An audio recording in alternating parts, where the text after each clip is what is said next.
తెలంగాణలో భూముల మార్కెట్ విలువలను మరోసారి సవరించనున్నారు. వాటితో పాటే రిజిస్ట్రేషన్ ఛార్జీలు, స్టాంపు డ్యూటీలను కూడా సవరించనున్నారు. ఈ మేరకు సంబంధిత అధికారులకు ముఖ్యమంత్రి రేవంత్ రెడ్డి ఆదేశాలు జారీ చేశారు.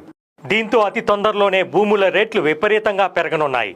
ఆల్రెడీ కొనాలనే ఆలోచన ఉన్నవారు ఆలస్యం చేయకుండా మీ దగ్గర ఉన్న బడ్జెట్లో ఎక్కడో ఒక దగ్గర ఇప్పుడున్న రేటుకే ఇన్వెస్ట్ చేస్తే తక్కువ సమయంలోనే అధిక లాభాలను సొంతం చేసుకునే అవకాశం ఉంది. తెలంగాణలో భూముల మార్కెట్ విలువలను మరోసారి సవరించనున్నారు. వాటితో పాటే రిజిస్ట్రేషన్ ఛార్జీలు, స్టాంపు డ్యూటీలను కూడా సవరించనున్నారు. ఈ మేరకు సంబంధిత అధికారులకు ముఖ్యమంత్రి రేవంత్ రెడ్డి ఆదేశాలు జారీ చేశారు.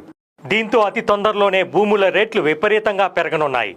ఆల్రెడీ కొనాలనే ఆలోచన ఉన్నవారు ఆలస్యం చేయకుండా మీ దగ్గర ఉన్న బడ్జెట్లో ఎక్కడో ఒక దగ్గర ఇప్పుడున్న రేటుకే ఇన్వెస్ట్ చేస్తే తక్కువ సమయంలోనే అధిక లాభాలను సొంతం చేసుకునే అవకాశం ఉంది.